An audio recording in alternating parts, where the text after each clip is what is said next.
Aloha imelised seiklejad teisel pool ekraani, minu nimi Kristal Raalaksmi-Titton ja jällegi tulemas eetrisse imelisest San Diegost, Californiast. Ja kutsun ennast holistiliseks coachiks, usun, et meis kõigis on olemas aarete laekad. Kui need avame ja töösse paneme, saame aktiveerida oma sisemised muinasjutud siia reaalsusesse iseenda unistusteks, iseenda tingimustel. Ja tere tulemast selle nädala episoodi, mille teemaks on, kuidas sa ennast hävitad. Ja see teema on olnud aktuaalne nii minu enda elus kui ka paljude klientide eludes väga-väga palju aastaid. Ja ma mõtlesingi, et enda kordamist siis vältida, teha see väikene video ja edaspidi on ka siis hea inimesi suunata siia, et vaata see läbi, tööta see läbi ja siis vaatame edasi. Ja üks asi, mis ma ütlen, mida ma sageli kohtan, et ka kui inimesed võtavad minuga ühendust ja ma tean, et mul on see info näiteks olemas videos ja selle aasta algusest hakkasin siis tegema ka videosid selliselt, et tegin video ja iga video lõpus on siis ka enese refleksiooniks küsimustele võimalus vastata. Ja kui nüüd minuga võtab mingi inimene ühendust ja küsib millegi kohta, siis ma ütlen tavaliselt kohe, et kas sa vaatasid selle video korralikult läbi ja kas sa töötasid need küsimused läbi. Ja räägime siis edasi. Ja mis te arvate, mis juhtub tavaliselt siis, kui ma seda küsin? Siis tuleb sealt teiselt poolt väga sageli haudvaikus. Ehk inimene ikkagi, see mulle näitab kohe ära, et ahaa, tegu on inimesega siis ikkagi, kes otsib siis kas minu näol, minu vastuste näol nii-öelda seda imesüsti või imetabletti, et vot nüüd Kristal vastab ära, siis ongi mul otsus tehtud või kui ma siis selle järgi otsustan, et siis kui pekki läheb, siis on jälle keda süüdistada, on ju. Ja nii need asjad ei käi, eriti uues energias. Seepärast minu soovitus ongi, kui sul on teatud teemad, siis mine ajas tagasi, vaata. Mul on ka seal eelnevaid postitusi ja videosid väga põnevatel teemadel. Aga kui sul on mingisugune teema, enne kui sa minuga ühendust võtad, vaata, kas mul on mõni video äkki sellel teemal juba tehtud.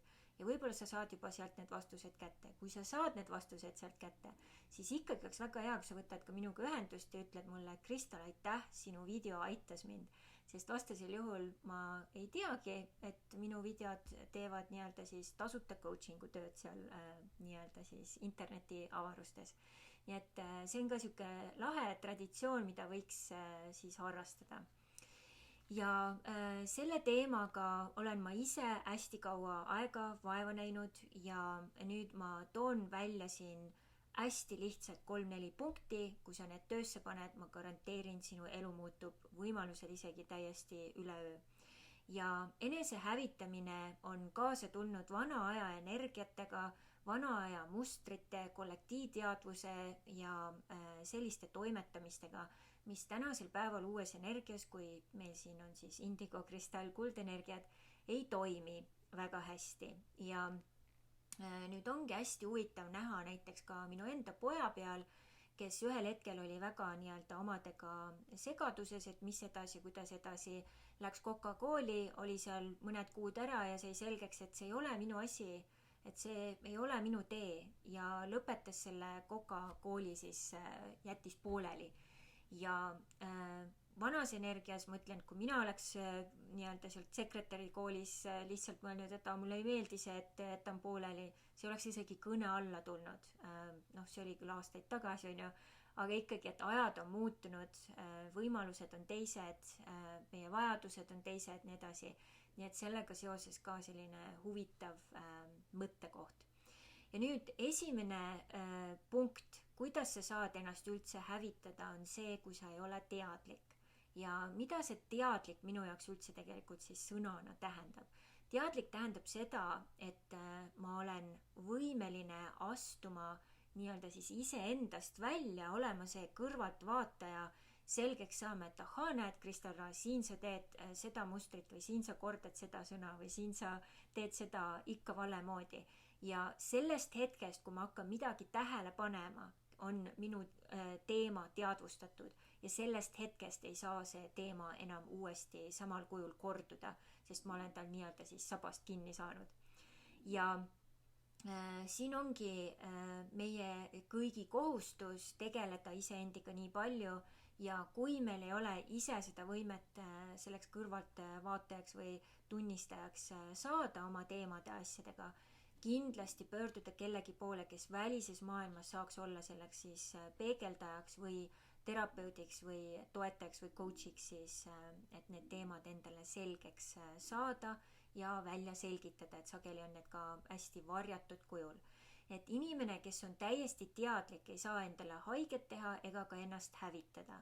Ja teadlikkuse avardumine ja tee teadlikkuseni ja iseendast teadlikkuseni on pikk teekond, see on terve meie inimeksistentsi nii-öelda üks kogemusi ja see ei tule üleöö sageli ja seda peab harjutama ja selleks on kindlasti hea ja soovitav tekitada endale ümber ka selline seltskond inimesi, kelle jaoks see on normaalne nendest teemadest rääkida, jagada ja kes toetavad seda siis samamoodi. Nüüd teadlikkuse tõstmiseks on igasuguseid versioone, on koolitused, on raamatud, on podcastid, on igasuguseid võimalusi tänasel päeval, kuidas ja kas saada seda lisainfot, kuidas endasse süveneda, sukelduda ja ainus asi on kättevõtmise asi. Isegi kui veel ka live-sündmuseid ja teemasid sellisel kujul veel ei saa võib-olla 100% teha, siis ikkagi mingisugused online versioonid, raamatud on ikka olemas, et ärgem pugegem ka siis nende vabanduste taha, et võta kätte, vaata mis huvi on ja hakka otsima ja tegutsema. Ja nüüd, kui ma hakkasin siis ka endal vaatama, et kuidas ja mismoodi ma siis olen minevikus ennast hävitanud, siis kui ma võtsin ette enda selle loodud külluse ratta, siis see on väga-väga hea moodus, kuidas selgeks saada. Näiteks, kui sa oled suhtes, kus võib-olla kõik asjad on peaaegu seal olemas, aga siis näiteks seksuaalsus on täiesti paigast ära. Või on hoopiski nii, et suhtes seksuaalsus on paigas, aga teised asjad on paigast ära. Siis on ikkagi mingid asjad on nihkes ja seal tuleb vaadata, et tegelikult sa ikkagi jälle nii-öelda siis oled enda vastu minemas, hävitamas ennast läbi selle teema. Nüüd suhteteema on teine selline suurem teema, kus siis me läheme hästi enda vastu, hävitame hästi sageli. Ja see võib olla väike asi, et keegi küsib sult midagi ja sa ütled jah, aga tegelikult enda sees tahtsid öelda ei. Ja kui sa lähed ikkagi selle jahiga kaasa, siis mis juhtub ongi, sa lähed enda vastu ja jälle sa hävitad ennast. Iga kord, kui sa lähed enda vastu, sa hävitad ennast. Ja mis iganes siis inimesega tegu on, kas on töökaaslane, partner, abielu partner, lapsed, kes iganes sinu reaalsuses, pane tähele, kuidas ja kas sa hävitad ennast enda suhetes. Ja siin ongi, suhetes on hästi sageli see vana energia teema ka. Panen teised kõik esikohale, ohverdan enda elu, kõik asjad teiste nimel ja siis ise olen põhimõtteliselt enamus aja täiesti tühi ja siis olen hästi kibestunud ja vingun, et miks mulle midagi ei tule, miks minu elu nii kurb on ja see ongi siis see mõttekoht, et okei, endaga tuleb tegeleda. Ja kui inimesed tulevad minu selle sisemise pere programmi, siis esimesi avastusi ongi, et issand jumal, et ma ei ole endaga ikkagi, ma mõtlesin juba, et ma olen ikka väga kaugele jõudnud endaga tegelemisel, aga nende arhetüüpide avastamise kestel siis tuleb välja väga palju siis muid mustreid ja väga palju siis asju ka, mida oli väga siis pinnapealselt tehtud, mis ei olnud veel siis tegelikult läbi toimetatud. Nii et ka üks võimalus siis, kuidas sügav sukelduda endasse paremini. Ja järgmine on siis oma tervise eest hoolitsemine ja siin siis keha, meel ja vaim. Ja siin on igasuguseid huvitavaid mooduseid, kuidas me selle vastu läheme. Esimene asi, kuidas inimesed enda vastu lähevad, ei ole piisavalt liikumist ja on ülesöömine või halvasti toitumine. Halvasti toitumine on üks kõige lihtsamaid mooduseid ennast hävitada. Et ennast hävitada on väga lihtne, aga sealt tagasi tulla siis tasakaalu peale võib võtta aastaid aegu, kui sa oled aastaid samamoodi siis ennast hävitanud. Ja sellest ei liiguta jällegi välja üleöö, et on vaja siis, mina soovitaks siis programme või coach'e või võimalusi, mis võtavad vähemalt 60 päeva selline miinimum ette, et sellest saaks siis sinu uus elustiil ja kui sa selle uue elustiiliga ära harjud, siis sa ei saa enam tagasi minna. Et näiteks mina ka praegu sõbranna saatis Kalevi šokolaadi Eestist, ma seda ei ole aasta aega söönud ja nüüd, kui ma siis 2 tükki siin lõuna kõrval ära sõin, kohe on tunda, mis kehas muutub läbi selle. Ja kuna ma ei söö seda iga päev, ma ei tunne süüd selle suhtes ja nii edasi, aga ma tunnetan kohe, mis tema teeb minu kehaga, see artificial nii-öelda siis suhkur, ja kui ma nüüd teadvustan seda, et okei, 2 tükki seda šokolaadi sõin ära, kui palju kaloreid see siis sisse tuli, kui palju ma pean siis tänase päeva jooksul liikuma, et see tasa teha, et see ei läheks siis kuskile reservi. Või siis homme hommikul ongi, et tõusen üles ja teen siis seda intermittent fastingut, nii et see kuskile ei jää see ülejääk nii-öelda siis ripnema. Ja see ongi see teadlikkus keha ja toidu ja liikumise seostest tuli minule siis üle-eelmisel aastal, kui ma tegin läbi Hawaii'l 6-nädalase programmi. Ma ütlekski, et 6 nädalat on siuke miinimum, kui sa tahad oma keha, vaimu ja meelega saada paremale järjele ja tasakaalu. Ja kui ma selle läbi tegin, siis järgneva aasta jooksul ma kaotasin 15 kilo, mis on ikka päris korralik arv kilosid ja tõesti see vahe elukilu kvaliteedi ja produtseerimise vahe ja kõik need asjad kokku oli ikka kordi nagu kõrgem kui eales varem. Ja teine asi on siis magamise teema. Kui palju sa magad, enamus inimesi ikkagi ei maga piisavalt ja kui me ei maga piisavalt, siis me ei puhka piisavalt välja ja sealt võivad ka tekkida veel siis eraldi kaaluprobleemid ja muud teemad kehaga seoses samamoodi. Ja järgmine koht, kus sa saad ennast hästi hävitada, on ajakasutus. Kui sa aega raiskad, siis sa koheselt raiskad ka oma raha. Aeg ja raha on pöördvõrdelises nii-öelda suhtes ja kui sa imestad ka võib-olla, et raiskad hästi palju aega ja mõtled, et miks mul ikkagi elus piisavalt raha ei ole, vaata üle oma ajakasutus ja minu soovitus ongi selleks siis kasutada, tänasel päeval on ka internetis palju selliseid programme, kus sa saad siis hakata jälgima, millele ja kuhu sa oma aega paned. Ja kas või väikesed asjad nagu see, et hommikul ärkad üles, kohe ei lähe ninapidi siis sotsiaalmeediasse ja arvutisse ja telefoni, vaid teed omal võib-olla muud asjad kõigepealt ära ja alles siis vaatad, mis toimub. Ja teiseks kindlasti ka notificationid, siis märguanded, mis telefonil on, maha võtta või sellega siis teha oma rütm, et kui palju ja millal sa siis neid vaatad.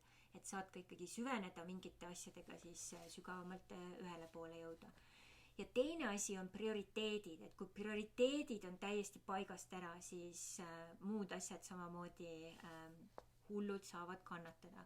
Ja nüüd ongi, kui prioriteedid on kas täiesti vales järjekorras või jällegi ei ole seda enda jaoks konkreetselt siis läbi mõelnud, siis hakkab mõjutama tervet sinu elu, tekib rahulolematust, tekib süütunne, tekib ohvritunne ja nii edasi ja lükkab nii-öelda jällegi sealt tasakaalust ära. Nii et ka väga hea, millele mõelda. Ja ka puhkamine, väga paljud meist on võib-olla sellises töönarkomaania rütmis harjunud toimetama, puhkamine ja regulaarne puhkamine ja sellisel kujul, et ta tõesti toimib sulle, on väga-väga oluline panna oma graafikusse siis ka täitsa kirja regulaarselt. Ja järgmine on siis eluülesanded, kui sa veel ei tea, mis need on, siis uude energiasse liikudes ma soovitan, on väga hea see läbi teha ja katsetada. Kui sa ei tea täpsemalt, kuidas seda teha, võta minuga ühendust, mul on selleks täitsa eraldi programm ja erinevad siis tööriistad, kuidas saab kiiresti selle siis ära kaardistada selgeks. Ja uude energiasse minnes, uue lapsed sünnivad juba niimoodi, et neil on vaim ja keha kokku sulanud. Meie, kes me tuleme vanemast energiast, siis sündinud enne 1986. aastat, meil on siis võimalus oma aura kaasajastada. Nüüd tänasel päeval on mitmeid uusi võimalusi ka juurde tulnud peale aura transformatsiooni. Siis kui see pakub sulle huvi, küsi mu käest ka lisa. Siis miks see on oluline, ongi see, et iga inimene on sündinud siia oma aarete laekaga, kus sees on siis eluülesannete erinevad väljundkanalid. Kuna me sageli sündides siia sellesse ühiskonda sellel ajal, nagu me siis oleme tulnud, ei olnud täielikult teadlikud sellest, et meid on väga palju sajandeid juba siis selles industriaalajastu rütmis kasvatatud, käid koolis ära, siis saad mingi professiooni, hakkad tööle ja siis elu lõpuni töötad selle ühe professiooniga. Uues energias see ei toimi nii. Esiteks on see, et meil on nii palju erinevaid talente, mis vajavad erinevaid väljundkanaleid. Meil on vaja leida need kanalid ülesse, selleks ongi vaja siis hakata avastama ennast, et kui sa teismelisena või noorena seda ei teinud, siis kunagi pole hilja alustada.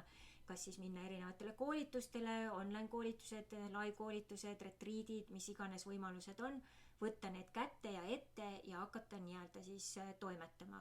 Ja sealt hakkavad need vaikselt ennast looma.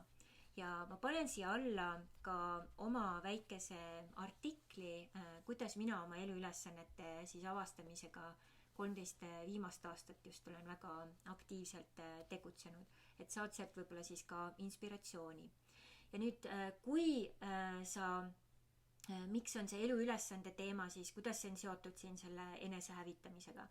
Kui sa töötad tänasel päeval veel töökohal, mida sa vihkad, siis see on number 1 asi, kinnitus sulle, et sa hävitad ennast, sest tavaliselt ongi, sa oled nii väsinud siis, sa ei jõua midagi muud teha, see ongi, et sa annad oma energia, oma väe ära millelegi, mis ei ole ühenduses sinu siis energiatega ja sinu elu kutsumusega. Ja ma mäletan seda väga hästi, et enne auratransformatsiooni, kui ma tegin energiaseansse inimestele siis inglikaartide ja muude tehnikatega, ma tegin võib-olla päevas 5 klienti ära ja siis ma olin täiesti omadega laua all. Ja ma olin nii väsinud, kuigi ma tegin ka juba päris palju seda, mis mulle meeldis, siis energeetiliselt seal olid mingid asjad olid nihkes ja kui ma tegin auratransformatsiooni ära, siis ma sain õigele rajale, oma rajale ja hakkasin tegema auratransformatsioone, ma võisin teha päevas 5 või rohkem transformatsiooni, 2 tundi 1 seanss on ja ma ei väsinud ära, mul oli energiat nagu energia oli laes.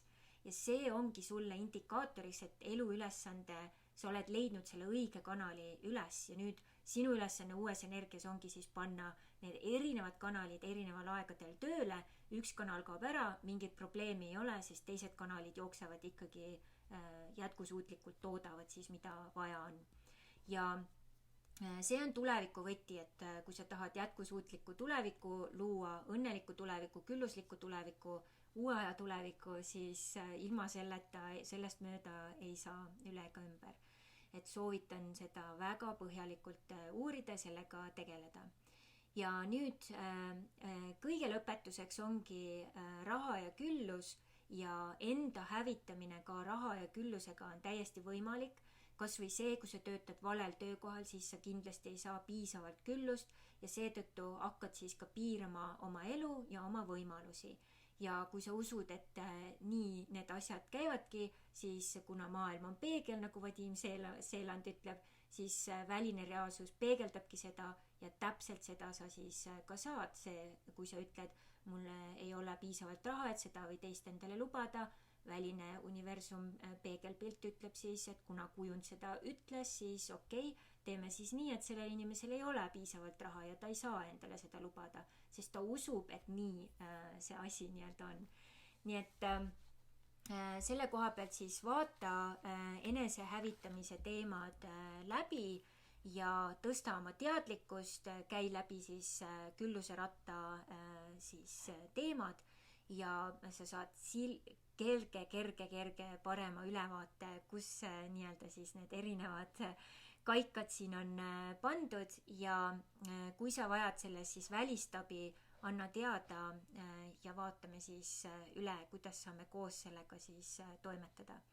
Nii et nagu ikka, vaata kindlasti siis üle need eneserefleksiooni küsimused, mis ma siia alla panen, et saada selgem pilt, kas ja kuidas siis selle teemaga tegeleda. See ei võta palju aega, 10-15 minutit ja sa saad palju selgema pildi, kas ja kuidas edasi ja läbi selle sinu maailm muutub kordi paremaks ja läbi selle loomulikult kõik, kes sinu maailmas on, ka nende maailm saab sellest mõjutatud. Nii et suur aitäh sulle, kui see, mida ma jagasin, inspireeris, motiveeris sind, palun jaga seda oma sotsiaalvõrgustikes, oma tuttavate sõprade ja seinade peal.